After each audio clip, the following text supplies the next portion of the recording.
Hoş geldiniz dostlar, hemmeleniz. Hava. Kim görüyor olmasa bilirim, bana inşallah nasip olsa Afganistan'a karşı gitmekçi, Xudo halasa. Hem dünyanın yüzünü görün Türkmenlere. Esselamu Aleyküm. İstanbul havalanın içinde şu vaqt yolculuk, mazar şerif nasip olsa. Hava. Gelen layık mı ettim bir. Tiyara midansında bir canlı yayın yapayım dedim dostlar, hemmelenize. Hoş geldiniz diyorum. Sesim var olmasa. Hava. Nasip olsa videoların devamı gelir. Yaxşı videolar her yerde Türkmenler nähil yaşıyor olmasa, Afganistan'da Türkmenler nähil gün güzəran geçiriyor.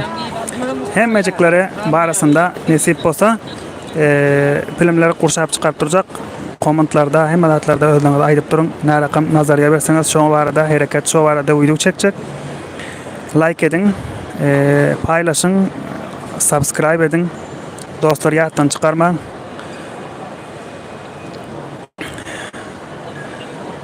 Bir ay ön haytlarınız meraklayıp neme deyip koyuptum. Nasip olsa gidecek bir ay son video çıkaracak deyip indi. Nasip olsa təzəliklər günde gelip durur. Afganistan'a barsak təzə videoların devam gelir. İnşallah kızık tomaşa videolar görmekçi olsanızlar. Hala abone değil olsanız kanalıma abone olun. Like atın, bildirimlerinizi açın. Təzə çıkan videolardan haberdar olmak için. Dostlar, İstanbul Meydan Havayı'nın içinde şipilen tiyaran hali uçuşlar görünen yok. Ham yapılık 3 tane arkadaşım var yanımda dostlarım. Penci Pelvan var. Başka bir oğlum. Hava. Eğlenştire Piyon Meydan Havayı'nın içinde hali görünen yok nemeler. Dostlar, comment yazın, like edin, paylaşın nasip olsa. İran'a son mazar şerife uçmakçı Xudo halasa. Hava. Gel Xudo Mirvan. Vatanda qirga ketasiz? Men Mazar-ı Sharifga Faryobdan bo'laman. Ulusvoliy Qaysordan.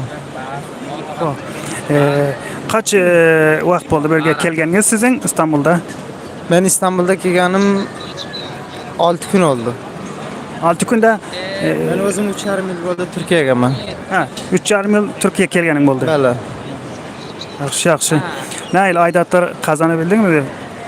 Oilamdan izofa qilolmadim, uncha ko'p qasandoz qilolmadim, kam bo'ldi. Inshaalloh bo'ladi 1-2 oylik. Bundan sonra Alloh buyuk. Afg'onlarning zaten 2 oy o'rga toqsa 6 oy Eronga, 6 oy Eronga toqsa 2 oy Afg'onistonga o'tadi.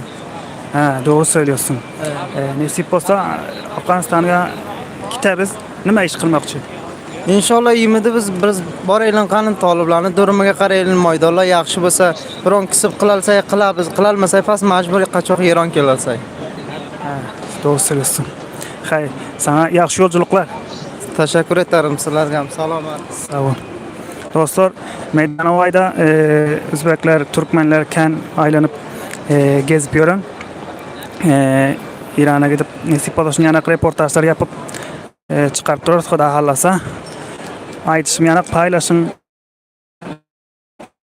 Doğru abone olun dostlar.